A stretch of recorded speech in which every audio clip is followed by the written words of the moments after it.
Welcome back, my brave and beautiful humans, to another episode of Soul Hygiene. I have a fabulous new friend with me today.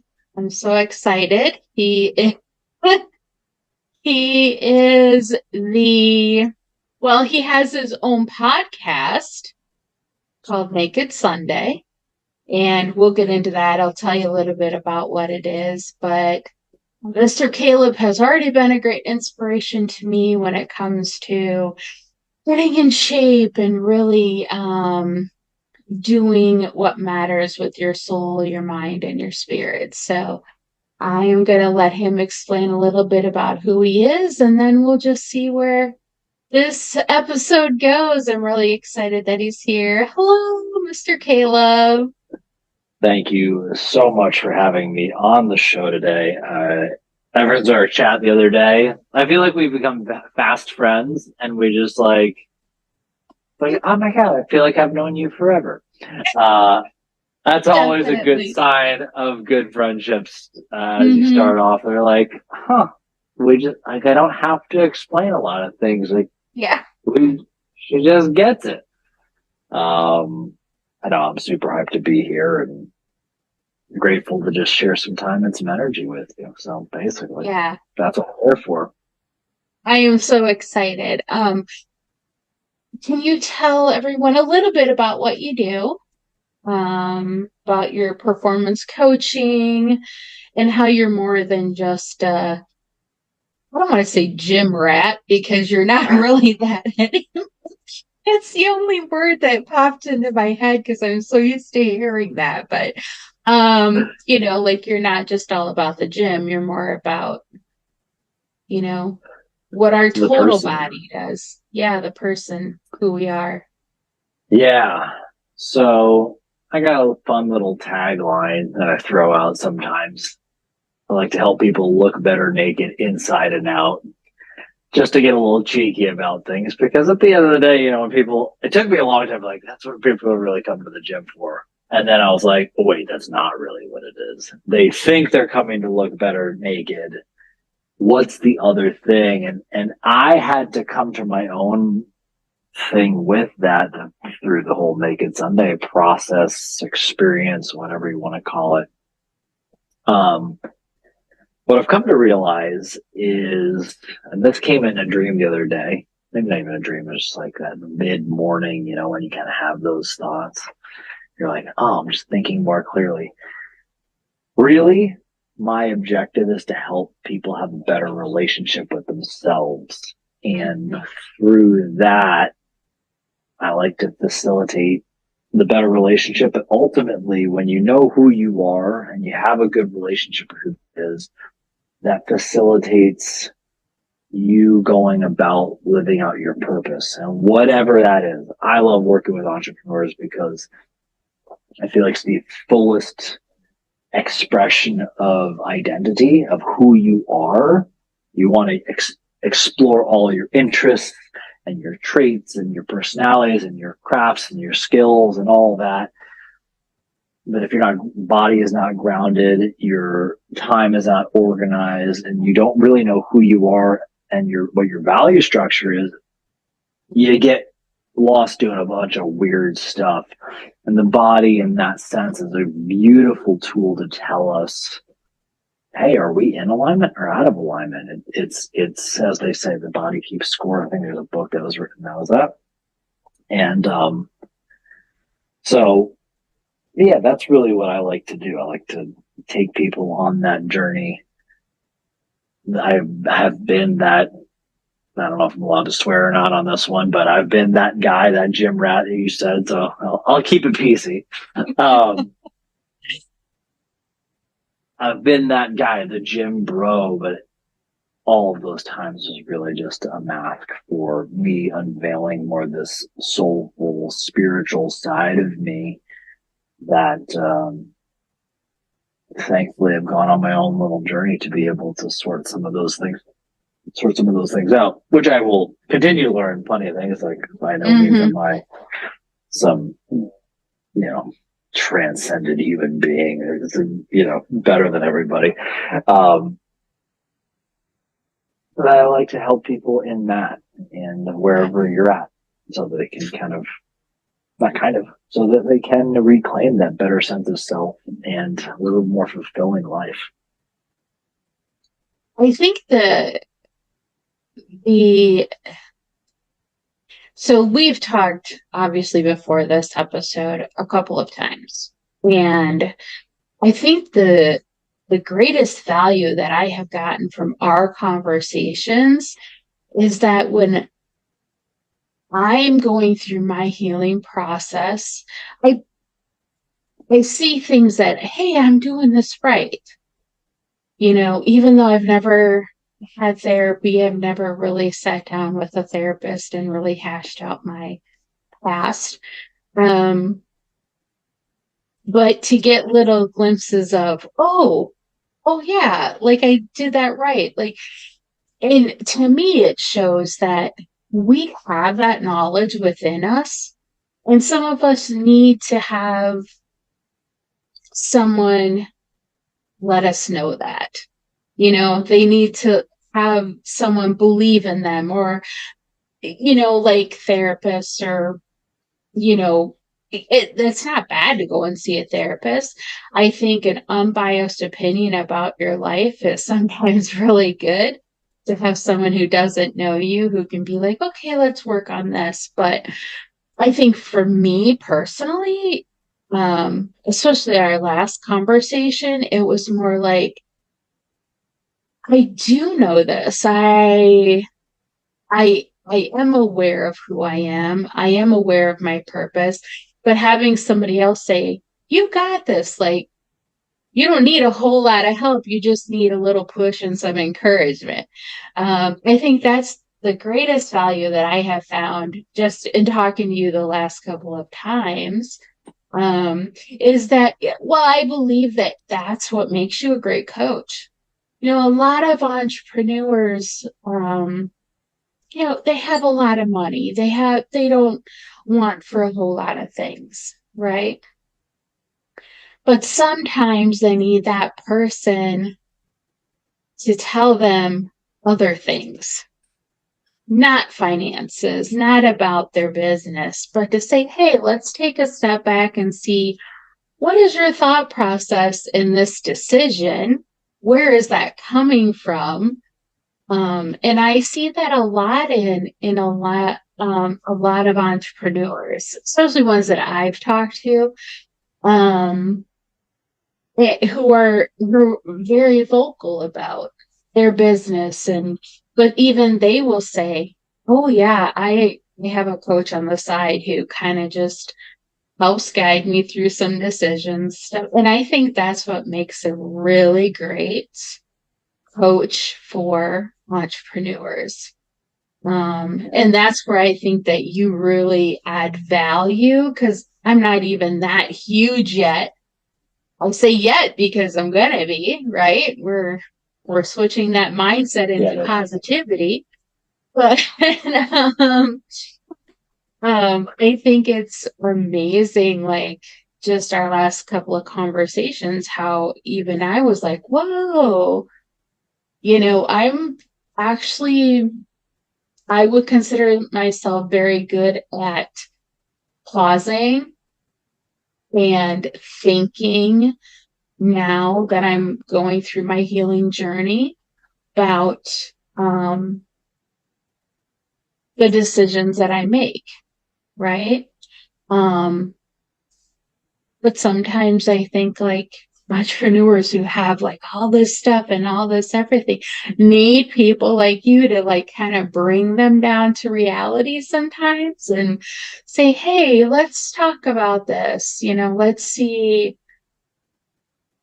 what's making you do this. Right? Do you Yeah. see that a lot in your coaching? Constant. Yeah. What I would say shines through. So when you start dealing with visionaries, they see stuff that other people Mhm. can't see. Ironically, they're just not even that clear about it. That's hard to say. They're not even that clear, on where they're going. They just know that I want to make this difference. And I'm going, and I've watched, there's tons of people, tons of entrepreneurs have made obscene amounts of money in spite of that. It's not because of their lack of clarity, which is a hard thing when people start to get stuck. They feel like I feel like I have to know everything, because they started figuring out how to solve other people's problems, but they never solved, well, where am I really, really going? And what is enough? And what is fulfillment? And that's hard because you get into spaces where easily you start comparing yourself to other people. What is success when money no longer seems to become the object? Mm-hmm. And that's hard. Now, especially as you start to have those tools and you can kind of see the future, and you can start painting, like, I can see this thing, and I imagine I can, like, I remember the first time I ever like built out a gym in my head. It was like, well, there's going to be this thing here, and there's going to be that thing there, and it's like, and then the paint, the color on the walls is going to look this way. But I was so far from doing that at that moment. When I came back to reality in that moment, I felt so disheartened. I feel so far away. And you feel like, oh my God, I need this new massive boatload of money, or I need all these different people. And you start counting all the things that you don't currently have. Yeah, Ty, I hear you, buddy. There's Ty. He's making his first appearance in the background. That happens very often because they stop losing their sense of self. Or pardon, they do start losing their sense of self. They've lost themselves under all these skill sets they have, under all this money and abundance and resources, and all these people that they happen to have some type of relationship with. But is it really espousing what they really want? And again, their external success is often a byproduct of them being successful in spite of things. Entrepreneurs at their core are very rebellious people. Yeah, you tell them, Di. You bark. Come here, buddy. Rebellious because, and I can speak for myself, my own personal context, is that they rejected the status quo. They rejected the confines of whatever restrictive thing. Now, I've told you this, but I grew up in a cult, but I believe everybody grew up in a cult. And when you break free of that, your initial reaction is to dispel all of those things. It's like think of like that teenage angst when you reject your parents, that kind of thing. Yeah. And then once you learn like mom or dad was wrong about one thing, you're like, they're wrong about everything. And you go searching elsewhere for your next, we'll call it God figure, because we idolize our parents when we're younger. But you get lost. There's so many people that have their different versions of success out there. And especially with the social media of the world now, you start comparing yourself to that. And that's what's so hard. And it's so bizarre to say this, but like 99% of my job is getting people to just chill out, to be themselves, and to come back to what they already know. Mm-hmm. Like we talked about a little bit yesterday. We'll talk about health. Most people are like, well, what's the perfect diet? What's the perfect this? What's the how much of the I'm like, well, you're doing nothing right now. So how about we start with what you can do and what you already know? Right. And this comes from really smart people who know are, because again, it's a problem of their own success. They know so much stuff. They can't see the forest through the trees. There's just so much. And for somebody else to hold space to bring them back to a sense of confidence of, oh, I've got this. I know what I've got here. You can see the next obvious step. And I will say it took me a long time to recognize it or understand this as a coach. The job is to put yourself out of a job. And in a real sense, they don't need you in the sense that if you're not there, they can't solve this out. You could have solved everything that we talked about the other day by yourself. Mm-hmm. When you get into a more mature coaching relationship, when you arrive at it like, I know I could do this by myself. I happen to know I'm going to get to those answers faster if I have the right person to hold the mirror up for me. That was very hard for me to rectify. And it's like there's a weird thing of like taking away the glamour and this like magical appeal. People like, you're going to hire a coach and they're going to solve all your problems. No, you already know the solution. You already know the solutions to your problems. Mm-hmm. Yes, you need somebody who's been there a little bit to say like, hey, this little thing here, like that's going to be a problem. Been there, done that, tried everything you're trying to say. I understand why you put it together, but I promise you, like that's a dumpster fire waiting to happen. Mm-hmm. Yeah. The job is often giving somebody permission to come back to being themselves as new success and new opportunities come into their life. Because coming back to yourself inevitably means saying no to being everybody else. Mm-hmm. Successful people that see answers everywhere and see solutions to people's problems have and especially if you come from an empathetic, like I want to help people place, caregiver vibes. Oh, you got a real hard time saying no. This person is struggling. I want to help them. Yeah. Oh my God. You give, and you give, and you give, and you give all your energy away. You give all of you into somebody. Often the people that want to take that energy don't pour back into you. So bringing somebody in to say, Ty, enough. To bring people in, somebody in who's saying, I'm helping run point on all of this. I'm helping you zoom out and see the bigger picture of what's going on in your life. Mm-hmm. And where do we start? That's important. Even more weird, and I've just started seeing this more vocally as my dog is getting very vocal about his opinions right now. He's like, I just got dinner, but I want more.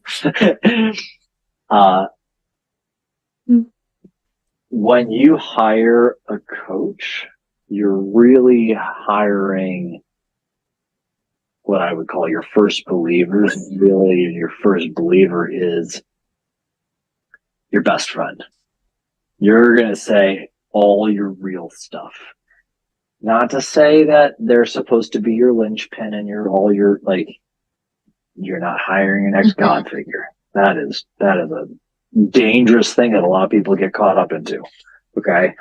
And know me 5-7 years ago, whenever it was, I was operating from a lot of a scarcity and I was not even aware of that. Like I liked the adoration.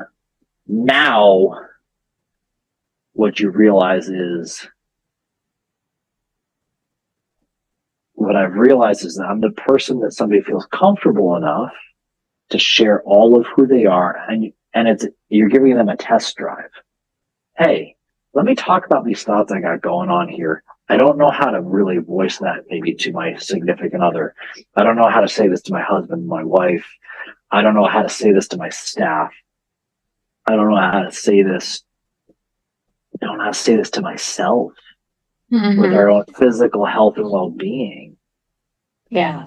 And that's really hard to say, especially if you've never had enough life experience to be like, well, what is it like to run a business? What is it like to have a team underneath you? What is it like to struggle with your health? What is it like to maybe have body image issues? Or what is it like to have friction in a marriage or friendships or all that stuff? Those are real things. And in a strange way, like you have to go talk to somebody who's had enough of the ego beaten out of them and say, like, got it, understand, like, Yeah. let's just hang, I'm gonna pick the little dude up and so I'll bring him into the frame. Here, Ty, wave to the camera. Oh, He's just a little stinker. Um, so he, you're really just waiting for like my version of coaching now is like, hey, you want to come sit down, have a cup of coffee while we're hanging out on the couch? Like, I'll sit in my chair.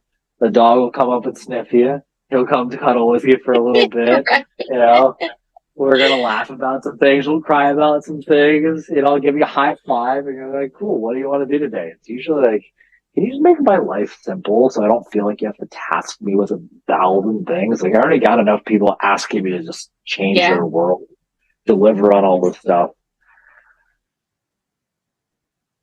I know I just winded and weaved through a lot of stuff in there, so I apologize No, if I kind of I strayed. I love it because that's exactly how I felt our last conversation went, was kind of like I knew all this, but you kind of just gave me permission to come back around after being so overwhelmed with everyone and everything. Be like, okay, now let's just do what you can do, take it one step at a time, it's okay. Because It is and okay. yeah, and really it's having that person, I think, like I have a best friend who is a lot like that, Yeah. who I rely on greatly. But it's just having that one person who's like, I know you're overwhelmed. I know you're doing everything for everyone else. So let's fill your cup up a little bit, right? Because you, you can't fill everyone else's if yours is empty. So, Yeah. um, Yeah. and and I think, one thing you and I are working on is the body image aspect of um and yes, Mr. Caleb is right now my body image coach, is what I'm calling him, because that's our Ooh. section that we are working on right now. That's a cool. I've never heard somebody Yeah, frame it that way. I like that. yeah. That's cool. Maybe I'll let you come up with my title. I don't know. I really struggle with like, what's my title for all this stuff? I don't Oh, good. Well, that's another episode where I have 100 ideas in my head at a time, and know. we have Love to that. get rid of like 99 of them a day just so I can concentrate on one. But um, no, but I really even just in 2 days, like I think we talked on Thursday. And Yeah. even in 2 days, it gave me the energy and the ability to be like, you know what, I can do this. Just someone had to, I think, just give me that. I don't know if it's permission or just that space and time to be like, let's talk about it. Because I don't really talk about it with a lot of people, right? Because it's not something I'm not going to. It's kind of like the stigma where women don't talk to women about their bodies, but they judge each other continually. Um, Men do it too. You'd be and surprised. well, and I'm not a man, so I don't know that, but Well, I'm just sharing that with the obviously, world right now. yep, There you go. coming from your perspective, obviously it's the same way. But I think that was just a very valuable thing, one of many that you have, because I know you have like 5 or 6 things that you do underneath your coaching um kind of umbrella, right? Um, but I think that was like very valuable for me because I will tell you, for years and years and years, I couldn't even look in the mirror. Like it would, I don't know when it started, probably when I was like in my early 20s, shortly after having my first child. And for years, and it didn't hurt. The abuse didn't help. The PTSD didn't help that came with the abuse. But, um, it's just one of those things that happened over time to where I would literally, if I had to look at myself in the mirror, I'd cry, you know. Um, so working on that and having the confidence to be like, you know what, I am okay. This is the body God gave me. This is who I am. I'm getting older. It's starting to limp a little bit, but I'm I'm still okay. And I really believe that beauty is not on the outward. I believe that somebody's soul and somebody's heart and who they truly are on the inside, they can be beautiful to anyone, if someone truly gets to know them.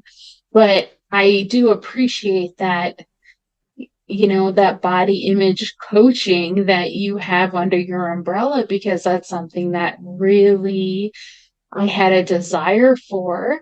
Because moving forward, I want to, having the podcast and videoing it was my first step in kind of coming out of my what do you out of my shell, I guess. Yeah, it's a good way of saying So it. Yeah. yeah, so and I feel like I'm having like more confidence in that. So this is kind of like my next step. And then there'll Yeah. be another step, and so I know that we're healing every day, and I know we're never done really truly healing, but I think we always talk about, you and I have said a couple times, you get to that point where I call it the warrior champion. And what was the word you use? You just call it where you're thriving, right? Yeah, exactly. Yeah, where you're in that mode of thriving. And I think that having so many of those things underneath your coaching umbrella, I mean, that's amazing. And I love your heart and your spirit and just how much you like connect with people. I think you and I connected immediately. I don't know.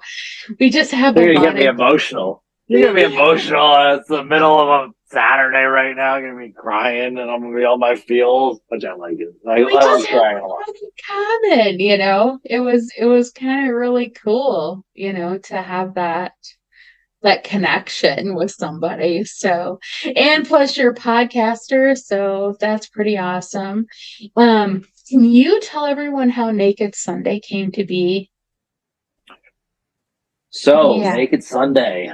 Well, let's talk body image here. So, as somebody who's owned a couple gyms, um, I was trying to be like, I wanted to be the best at fitness or whatever.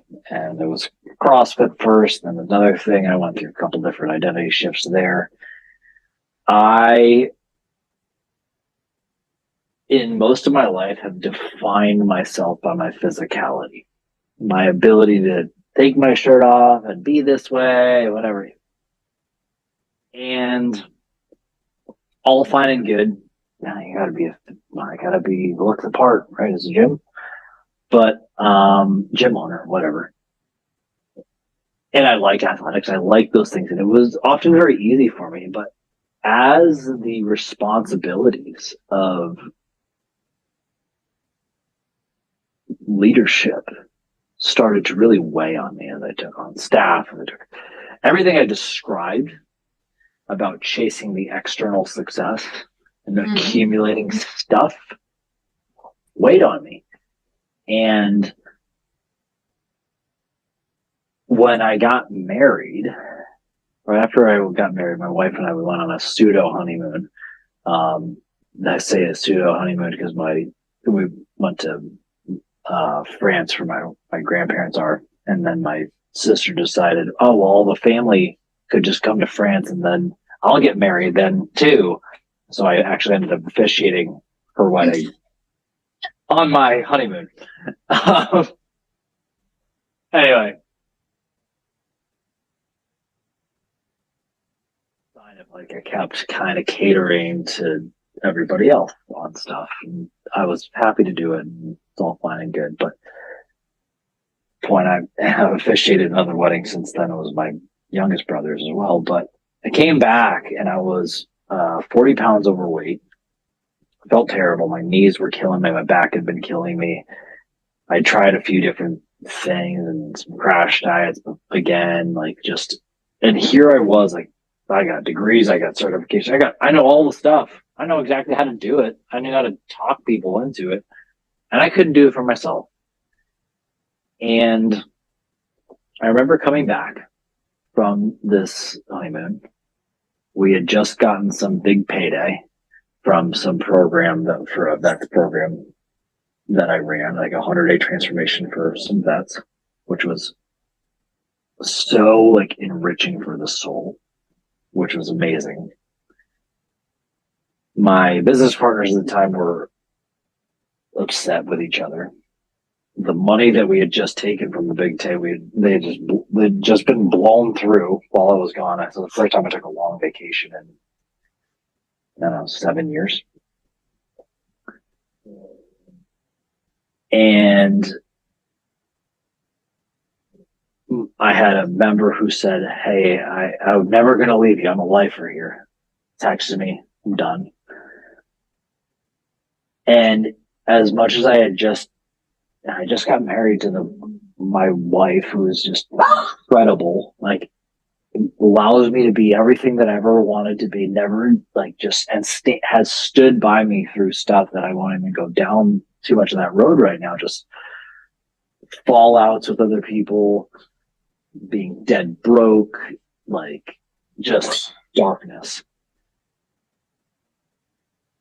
I felt distant from her. I felt so far away. And the obvious next thing I ask myself during those times is like, I feel so far away from the next obvious step in my life, which I just told you as I hopped on here. My wife and I finally tell people publicly she's pregnant. Yeah. I felt so far away from that becoming a reality. I didn't feel like that could be real. And I felt so disconnected from myself. Not really thinking too much beyond that. Just like, I guess maybe I'll try to sing again. Ty, enough, buddy. Come here. My wife, and I never thought I'd have to thank Christina Aguilera for anything in my life. Which, how's that starting up? She saw this article somewhere online. Christina Aguilera and her husband, or whomever it was, they did this thing called Naked Sunday. Now, newly married dude being told by his wife, you want to spend Sunday naked together? I will not say my motives were completely altruistic. This is hedging my bets in some great places. This is going to work out really well. So yeah, I'm sign me up. First Sunday comes. Of course, I think she was like, I'm bloated or whatever. I don't feel good about whatever. I'm not doing it. Committed to the cause. I go ahead and I'm doing it anyway. So I start. And I'm really glad that I did. It changed my life. I sat there, stripped down, butt naked, and I'm just looking at myself. I didn't recognize the person I saw. I was just, and the words that fell down upon me. That most people didn't know this, and most people still don't know. I'm incredibly brutal on myself. Ridiculous standards, crippling amounts of internal pressure I put on myself. You have to be this, and you have to be perfect at everything in your life all the time, all the time, all the time, all the time. And I'm looking at this, and I'm just calling myself every name in the book, which is probably also the reason why I can take being called names by other people, because I'm like, I've said worse to myself. So, no problem here, guys. The I'm looking at myself, and this question just came in. Call it God, call it intuition, call it whatever. It's like, why do you love yourself? And yeah, you bark about it, but I know. The answer comes back. It's like, I don't know. And not only did I not know, like, I hate myself. Mm. Ooh. And I'm just there by myself. Now, we should give some scope. I once sold a membership to somebody years prior, butt naked in a hot tub, like not caring at all. Here I was, I couldn't be alone with myself in my home naked. Painful. And all of a sudden, I look over at my wife. She was doing some work, or I don't know what she was doing. And I look at her, and I don't know why. I just ask myself, like, well, why does she love me? And that gift of having a moment, pull out of my self-loathing, my self-hatred, my self-nothingness, and see the world through her eyes for a second. Because what I really thought was like, wow, she loves me. And she's seen me in so many different shapes and forms. She's seen me broke. She's seen me coming off of steroids, out of shape, crazy, like sleepless, raggedy, growing my hair out, just like these disheveled forms all the time, because many gym bros go through these weird phases, especially when you own a gym. CrossFit, mind you, which is also pretty rough and tumble. She's seen me all these phases, and she stood by me and loved me anyway.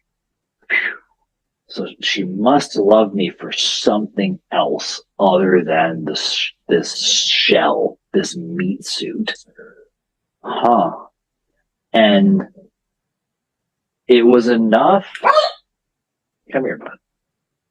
Come here. It was enough to just take, if my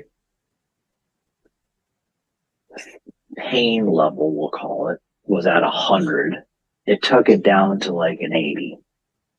Enough for me to take a breath and think more clearly about what was going on. I started thinking, like, why does she let me choose? I started thinking ultimately a conversation around my core values, which I had ironically been assessing the previous couple of years, trying to define it for our business. And it softened and it softened. And I started thinking, like, okay, well, you know what, Caleb, you're not happy with where your body's at. This is not your standard. Got it. Like, this is a bad look. If you're going to take care of people with their health, you have to also be, you have to be consuming your own product, your own service. And I asked myself, okay, what's been going on here? Well, okay, last week when you're stressed out of your mind on Tuesday, you crushed a sleeve of Oreos. Okay. Well, what could you do this week when something stresses you out? Well, maybe I'll have half a sleeve of Oreos. Sounds ridiculous, right? It's like, I didn't take Oreos off the table. Late, pun intended. It was, could I improve? No different than some of our conversations the other day. Well, where could I meet myself where I'm at? It was accepting, like, this is the current state of affairs. Mm-hmm. This is what's going on. How can I make it work? And it was like, oh, yeah, of course I could do that. And this became a weekly habit. I would sit there and I would deal with myself. And slowly but surely, the weight would come off. I would move a little more. I started to fall back in love with exercising. And I started to get more clear about all my standards, started to be more focused on what I was doing. And it eventually led to me losing 40 pounds, getting in the best shape of my life, doing almost nothing. Like I got in the best shape of my life in my living room, like 4x6 with maybe a couple dumbbells. This very small space, working on some mobility. And in that spring, mind you, that led into the pandemic. That spring, I have a park behind me. I didn't go there for the first 6, 7 years that I lived here. It was there the whole time, burnt out and so resentful of fitness and exercise and anything that had to do with that because I was just like reminders that I was not happy, that I never used this park. I go there almost every day now. It was right there. All I did was walk and do some simple movements in my living room while my dog licked my face. That was it. That was it. It was so simple, so pure. I fell back in love with my physicality, not from a I gotta go show off to prove to these 20 somethings that I can lift more weights than. They don't care anyway. I'm not trying to get with them. I got a loving marriage and she stands by me like, I'm not going to go compromise that because I got zero interest. I got other things to deal with. I just got to be present and I didn't deprive myself. It slowly but surely developed back into, oh, well, here's all the habits that I know. Here's all the structures and the tools and the science that I know. It got more technically advanced, but at a pace where like I had the emotional and mental bandwidth to accommodate that. Now, ironically, that took me on this interesting journey where we closed the gym. Right as I was like, cool, I'm feeling the best I ever have. Like I feel like I could lead really great. Like, but I was burnt out. I had previously been so burnt out, we'd even been thinking about like letting go of the thing. And here was the pandemic. It said, okay, this is the time. Like we were ready to go a different way. And I had to, and it sent me on this journey. Like I don't do naked Sunday in the physical sense anymore. I can't tell you the last time I actually sat naked for a whole day. From the metaphorical sense of I sit and I reflect upon who I am, why am I, and what are my standards? Am I living up to those? I do that every day. I make time to sit in the discomfort of that space and audit myself, which is ultimately what Naked Sunday is. Sit naked with yourself and be real and be honest. Because until I was honest about like I'm not happy and I don't like this not working out, I couldn't do anything with it. I felt uncomfortable every day and I would blame it on this and I would blame it on that. I was like, no, the blame was I'm not living in alignment with who I am. I got to go figure out who that guy is, especially if I want to eventually have a kid. This is not okay. That next responsibility into my life, I would fail the ultimate gift and privilege that is going to be welcomed in my life. And that's not okay with me. So leveraging my own guilt complex, like often I'm willing to do more for others than I'm willing to do for myself. Well, I have to be selfish to eventually be selfless. And it took me on a whole journey. Like, well, how do I solve problems for people? How do I put all this stuff together? Who do I serve? How do I serve? Why do I serve? What is all that? And it brought me to this place where now I feel confident being able to tap into all of my interests. I like to talk about business. I like to talk about spirituality. I like to talk about physical health. I like to talk about my dog. I like to talk about healthy marriages. I like to talk about philosophy. I like all those things. Why was I keeping them separate? Well, because I felt like I had to fit in one mold here and I had to have all these things over there. no, that's not who I am. I Mm-hmm. am me, and these happen to be things I enjoy.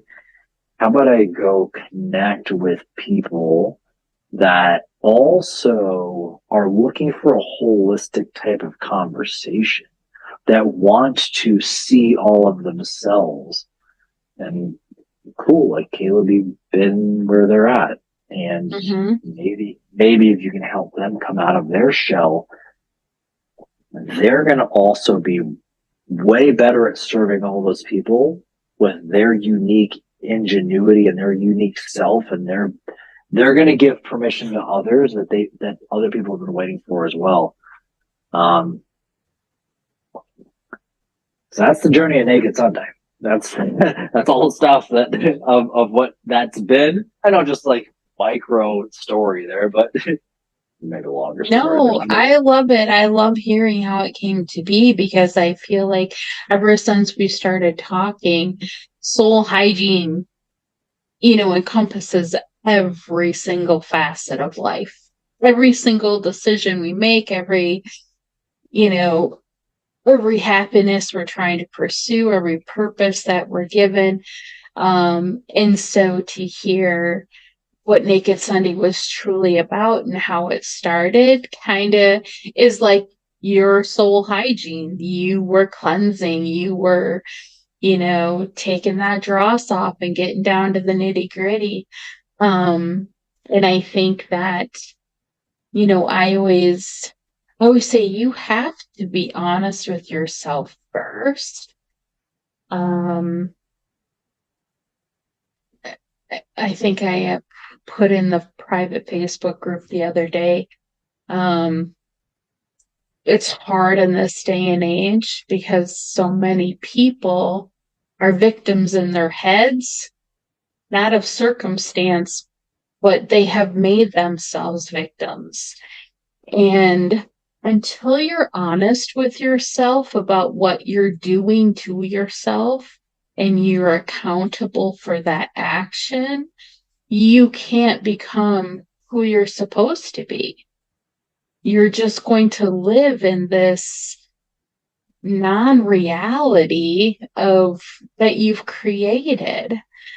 And obviously there are real victims, and I want those real victims and even the ones that have made this reality in their head, I want them all to be victorious over it. Right? That's what SoulHygiene is, but you can't be until you're honest. And I think with Naked Sunday, that first thing that you created was being honest with who you are, being honest with the decisions you're making, being honest with where you want to be. Um, and now you're living the authentic life that you're supposed to, helping somebody else become honest and live their authentic life. So I appreciate that because we can't change the world unless we're ready to, right? So we can't help other people unless we ourselves have been helped. So I appreciate when coaches come on and they're not just, I'm a coach to the stars, or this is, they give all this frilly stuff. It's the nitty gritty. You gotta dig deep and you gotta get inside and you have to ask the hard questions, right? And I think our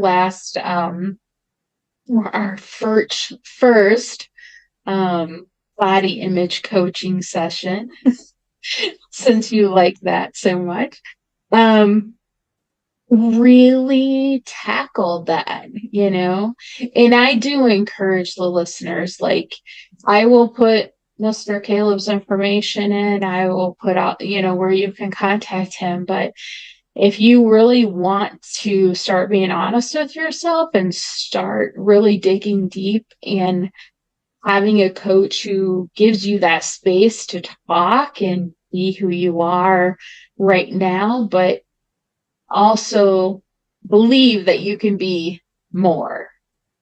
I definitely reach out to Mr. Caleb. I think he's already made an impact on me, and we've only really been friends for like, what, 2 to 3 weeks? Not even very That's long. crazy. I know. So, yes, I'm super excited to see where this journey between Naked Sunday and SoulHygiene goes, because we're so similar in a lot of ways, but different in enough ways that we're reaching a different spectrum of people. Yeah. But we're also, reaching the same people. We have the same, we want to change lives. And I think that's just amazing. Like, I love meeting amazing people You're like you who are you're just, awesome. you know, full of love and ready to tackle the hard subjects. So it almost makes me cry, because until we have those people, nothing's going to change. And so it takes one voice, right? I always say it takes one voice, and that one voice turns into two, and then four, and then six, and then, and that's why I call SoulHygiene a brand movement, because I want it to be a brand. I want people to see what I stand for, but I want it to be a movement of people, a movement that says, I don't want to be a victim, and let's become who we're supposed to be. I love what you're talking about here. You're awesome. You're just freaking awesome. There's a couple things. Let me dive first into the brand movement. I think there's something powerful there. Brand is the socially acceptable term for identity, Mm-hmm. especially with business. Like, what's our business identity? Yeah. Yeah. And this is not about like colors and what is the name, though those are elements of it. Mm-hmm. Brand is what are our values Yeah. and what is our purpose. That's the Right. brand. The colors, the name, all that stuff is the manifestation of that, not the other way around. Right. Most people are trying to put the shell on to define the interior and make and sort themselves out that way. And sometimes you need a little bit of both. Like, don't get me wrong, it helps. You need sometimes something to Yeah. push against. Hence why having these conversations while you're changing your physical body is easy, because you're resisting something. So I love that movement as opposed to just brand. Brand movement is like we're moving in a direction of evolution. Love that. So that's something I wanted to bring out. And yeah, celebrate, Ty. He agrees. He agrees. Damn right he does. The other thing, a lot of what we're talking about a little bit about victim, and that's something I really appreciate about how you're approaching this. I don't know if you're familiar with it, but you probably have heard of it. Something called victim narcissism. Mm-hmm. Most people are not familiar with that term. You can be a victim of circumstance.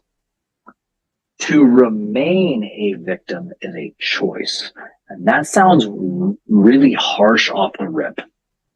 I'm not like that. Something bad happened to me. It's like, that's true. Yeah. I heard somebody else say it's like as if it's like you got shot twice. The first one's like like the thing happened, but now you're shooting yourself in the foot.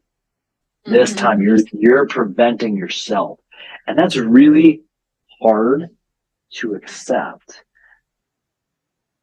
because it means that at scale, people go through some darkness and go through very abusive situations in life. Yeah. But to remain in the past with that identity is to prevent yourself from fully allowing yourself to reach your potential, which inevitably is you are saying, I'm choosing not to move on and I'm going to stay in this pain forever because I'm too afraid to go after the thing. That's hard because what it requires to do that is acceptance. Yeah. And acceptance also comes through a process of forgiveness. Ooh, there's a lot of weight. Oh, there's my little apples emojis going up and a thumbs up. And I got fireworks going on. Oh my goodness. Apple really liked that comment. They really like that. Forgiveness is such a powerful thing, but the weird thing along that process, when I went on my little spiritual journey, and let's be real, the beginning of that true spiritual exploration, one of the big things I did was a reconciliation tour. I forgave a bunch of people that had hurt me. And I apologized to a lot of people who hurt me. It sounds weird. Why would you apologize to somebody who hurt you? Well, I had to think about my role in something. I had to look at all circumstances. How was I showing up in that old identity that allowed that to happen? Right. Some things are just like if somebody dies, like you kind of have to have a spiritual, emotional, kind of quiet conversation around practicing that forgiveness. But that moves you into a place of empowerment because now you're not tethered to that emotional pie. You're not tethered to that old identity. A victim identity will forever never allow you to move into a place of success, into a place into a position of power, because inevitably, if you're the victim, any power greater than you is evil. You're putting yourself as separate. So to go into that identity would be to counteract your current identity. No matter how much money, no matter how pretty the person on your arm or how great your abs look, you're going to rip that identity back. You will stop your nutritional habits. You will stop doing the nice things for the people you love. You will stop doing the things for the business you care about. It will happen everywhere. Mm-hmm. So what you brought up is so important, and I love how you shared it, is that you want to move into this place. You need to accept, and that's hard. That's why the spiritual hygiene you're speaking of, it doesn't show up on the surface right away. The steps feel like I'm going to cry. I'm going to feel like this pressure sometimes. And it's just all internal sometimes. Mm-hmm. But the more you do it, like you'll start to feel a physical unweighing of yourself. You'll feel like an 800-pound gorilla just fell off your back. Why can't I breathe easier? Well, the crazy thing about that, when you don't feel that pressure on you all the time, that weight to just get to the starting line, you're going to do the things like, well, I'll go for the 10-minute walk. I will eat my vegetables and my lean protein. I will do some squats today. I will go on a date. I will start a podcast. I will start writing my book. I will put myself in uncomfortable situations. That's why what you're talking about of accepting that responsibility, incredible. I just love the way you said it. I just love the way you said it because it's not an easy thing to say, and it takes courage just to say that, because people that want to hold on to that old identity, no, I don't want to let go because it feels comfortable. You actually learn. The weird part is you're comfortable in your own pain. I know how to wear this suit of armor. Mm-hmm. I don't know how to wear that other outfit. It might feel uncomfortable for me to do that. I don't want to feel uncomfortable again because it felt too scary. So, I've said on previous podcasts, like when you've been 25 years and through abusive relationships, what I did was acclimate to that abuse. If this is what it is, then this is where I am. And I created, although I was a victim of abuse, right? I created that reality in my head that I could not get out. I could not leave. I could not better myself despite the abuse and despite what happened to me. And you are completely correct. When I talked to Rob Scott, he's called the forgiveness coach. Amazing, amazing individual. I've had him on here twice. We've talked about whether a person says sorry or not, forgiveness is for you. And I feel like if a person, whether it's you've created yourself to be a victim or you are truly a victim, either way, forgiveness is essential. You either have to forgive yourself and take accountability, or you have to forgive those people that are never going to say sorry and you're never going to get closure for. Why do we need closure? We don't. We want it as humans, but we don't need it. What we need to do is forgive anyway, so we can move on and become the person we're supposed to be. And that's a whole nother episode that that that I was think so good.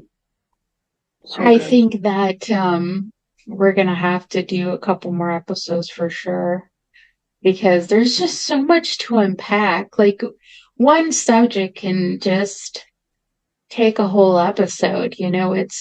It's amazing to me when you start delving into wanting to actually heal and become victorious over what has happened to you. There's so many things to talk about, so many blessings that you can get from bad things that have happened to you. And I try to really talk as simple as possible because I know there are some people who are just like, don't get it. I don't understand it. And so for me, it's simply wanting to be a better human and wanting to be who you were created to be and find your purpose. I think everyone on earth has a purpose. I truly believe that. It's whether you want to find it or not. Whether you have that,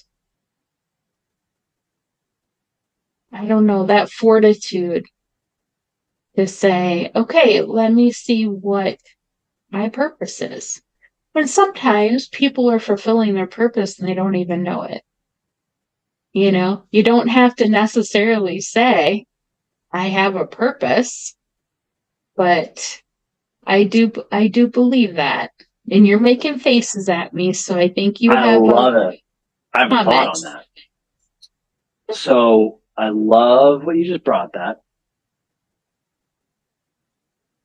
Agree with everything you just said because I believe we are always living, we can get into weird conversations around predestination, all that kind of stuff.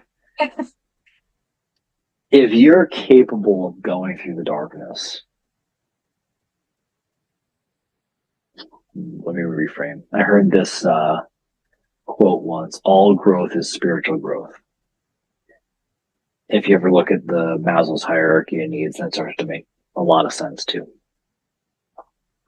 The pressure you experience during the dark times, the painful experiences, no matter how dark they are, it's like the pressure pushing down that creates the diamond.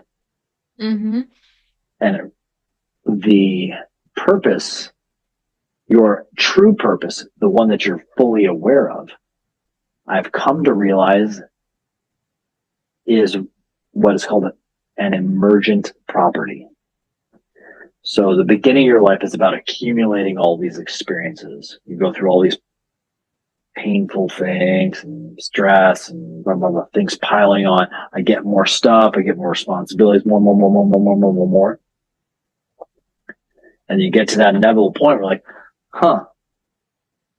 where am I in all this? Who am I? What am I doing here? It's a weird product of your own success. To then understand your purpose is to define who you are, which to do that is a removal process. You have to excavate and see the diamond before you will see where it must go. For who it, like, the diamond ends up on somebody's ring, right? And that's that kind of concept. That was the purpose of that specific diamond. It's a removal process, the spiritual hygiene, as they say, cleanliness is the next to godliness. The idea of I'm removing the excess, I'm letting go of the old baggage, the old stories, the excess weight on my body, the excess pain on my body, the excess misaligned relationships, the excess projects that don't align with my values, with work, the excess on my schedule. I keep letting all that go away, and we say no to so many things. What you're left with is clarity. Oh, this is what I'm doing. Oh yeah, I was doing it all along. I just didn't realize that I wasn't clear on what if I had just done that one thing. Well, you don't know. You don't know what you don't know in the beginning. You're too naive. Exactly. Yeah. So I think what you just said there was so important. Like, we show up in our values all the time, at least to the best of our ability, and our values kind of like pull us back and forth. It's that moral compass. But eventually get to a point where, like, I feel like I'm just spinning my wheels doing a lot of extra stuff that doesn't matter. How do I do only the things that matter, that fill my cup, and serve others in the way that I know I'm fully capable? And that's the evolution of refining your purpose, to see all that stuff. So I think what you said there was really uniquely beautiful in how you phrased it. That's cool. That's awesome. Well, thank you for expounding on it. You always have a way of taking what I say and just making it sound so much prettier. You have to be a crazy person to be able to do that. So don't worry. It's got its own mixed bag that comes with that. So we'll have to ask the wife. Oh, there you go. You want the we'll real? Get an earful, I'm sure. Oh, well, I think we should. Yeah. Well, she seems like a beautiful person. I've seen her in the background a bit, and just knowing, just your past and everything that she did for you. Yeah, you guys sound amazing together. So I'm really happy for the new baby and super excited. But I think we should end the show there, because the last thing you said, I think I would love to expound on that on a different episode. I think there's so much to unpack there. And I think it's good for people to hear, because purpose is very important. For me, that's what is driving me right now. So I think if someone could experience that and really let go of the past and really, find that purpose, we'd have a whole lot more healthier people in this world, for sure. Agreed. I mean, mind, body, and soul. I get to come talk to my friend again. Don't you threaten me with a good time. I know. I'm excited. So.